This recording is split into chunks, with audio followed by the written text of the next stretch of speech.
नमस्कार, terminal study platform पर आपका स्वागत है। रिसेंटली जापान को एक के बाद एक बहुत सारे अर्थक्वेक ने हिट किया है। क्यों जापान में इतने सारे भूकंप आते हैं, आइए जानते हैं हम आज। ये है साउथ एशिया और हम लोग चलते हैं ईस्ट एशिया की ओर। ये है जापान। जापान 12.5 करोड़ की आबादी वाला देश है। इसका कैपिटल टोक्यो है। ये देख पा रहे हैं आप, जापान टाइम्स का आर्टिकल कवर किया हुआ है जहां पे स्ट्रॉन्ग अर्थक्वेक और सुनामी का वार्निंग पहले से दे दिया गया था उन्हें। येट मृतकों की संख्या लगभग 150 को क्रॉस कर गई। कहीं भी ह्यूमैनिटी का लॉस होता है तो वो अल्टीमेटली बहुत ही दुखद होती है। आप ये और एक आर्टिकल देख रहे हैं सीएनएन का, जिसमें वहां के प्रधानमंत्री फूमियो किशिदा ने खुद ही कहा, ये समय के विरुद्ध हमारा जंग है, लड़ाई है, जो बार बार इतना हिट करता है जापान को। जापान बेसिकली एक ऐसे बेड पर ला ही करता है जहां पर सारे टेक्टोनिक प्लेट्स और रिंग ऑफ फायर जो कॉन्सेप्ट है वो वहां पर ही लाई करता है। जापान जहां आइलैंड कंट्री वहीं पर लाई करता है। बेसिकली मैं आपको बता दूं, जापान मेनली 4 द्वीपीय कंट्री है, मतलब 4 कंबाइंड आइलैंड से मिल करके जापान बना है, जिसमें आप देख पा रहे हैं जो सबसे ऊपर होकाइडो है, फिर होन्शु है, और ये सबसे नीचे क्योसु आइलैंड है, और उसके ऊपर ये जो ब्लू वाला आप देख रहे हैं ये सिकोकू आइलैंड है। आपको बता दीजिए जो जापान की कैपिटल में है टोक्यो, वो होन्शु आइलैंड में है। यहाँ जहाँ मैं व्हाइट का मार्क कर रहा हूँ यहीं पर जापान का कैपिटल टोक्यो है। जापान में क्यों इतना फ्रीक्वेंट वॉल्केनोज और अर्थक्वेक आते रहते हैं? इसका सीधा कारण है जापान का पोजीशन। जापान जहां लाई करता है, जापान का जो लोकेशन है वो रिंग ऑफ फायर के हॉट बेड पर लाई करता है। आप यहाँ पर देख रहे हैं ये रिंग ऑफ फायर है, और ये रिंग ऑफ फायर जो ये रेड वाला लाइट रेड में जो मार्क किया हुआ है, यह पोर्शन वोल्केनो इरप्शन के लिए सबसे ज्यादा ही संभावित क्षेत्र माना जाता है। तो यहाँ पर भूकंप आने का संभावना सबसे ज्यादा होता है। जहाँ भूकंप आती है तो जब ज्वालामुखी फटता है तो आसपास के लैंड को, वाटर को वो डिस्प्लेस करता है, और इसके वजह से फिर सुनामी आती है। सुनामी बेसिकली एक जापानीज टर्म ही है जिसमें पानी का बहुत ज्यादा सैलाब समंदर से, सी कोस्ट से लैंड एरिया के तरफ आता है, तो वो एक सुनामी का रूप ले लेता है, तो उसी को सुनामी बोलते हैं। तो ये आप देख पा रहे हैं यहाँ पर जो रिंग ऑफ फेंस है, जहां पे मैं इसको डार्क सर्कल कर रहा हूँ, यही जापान लाई करता है। और आप देख पा रहे हो कंप्लीट ये रेड बेल्ट में आता है। ये जो इतना रेड बेल्ट मार्क किया हुआ है ना, रिंग ऑफ फायर, यहाँ पर भूकंप सबसे ज्यादा आता है। इस भूकंप वाले क्षेत्र में सबसे ज्यादा आप देखिए कौन सा कंट्री को इम्पैक्ट करता है, कंप्लीटली जापान। जापान तो कंप्लीटली रेड एरिया में ही है।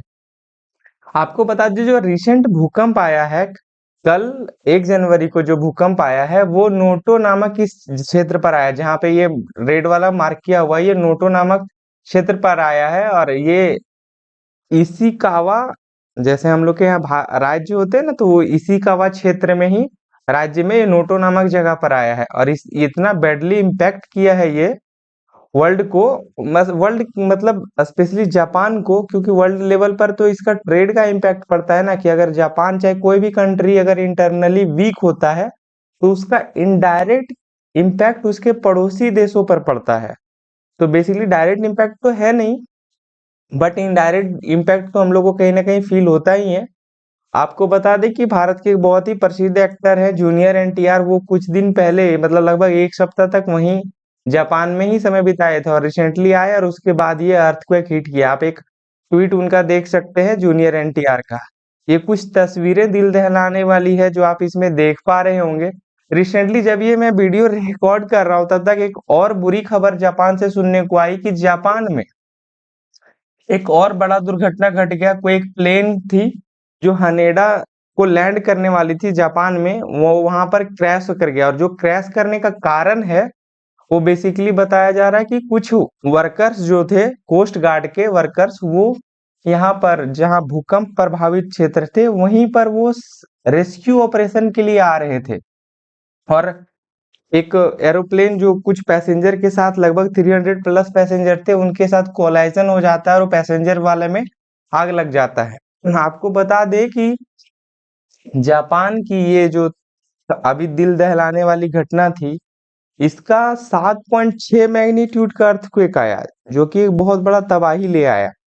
इससे पहले आज से लगभग 12-13 साल पहले जापान एक और फुकुशिमा डिजास्टर नामक दुख को फेस करता। उसमें जापान को शायद लगभग वो 2011 था, एक किसी तरह से 9 मैग्नीट्यूड का भूकंप आया और जापान का जो फुकुशिमा न्यूक्लियर पॉइंट था उसको डैमेज पहुंचा दिया, और वो डैमेज की वजह से लोग 18,000 नंबर में बताए जाते हैं कि मृत्यु हो गई उनकी।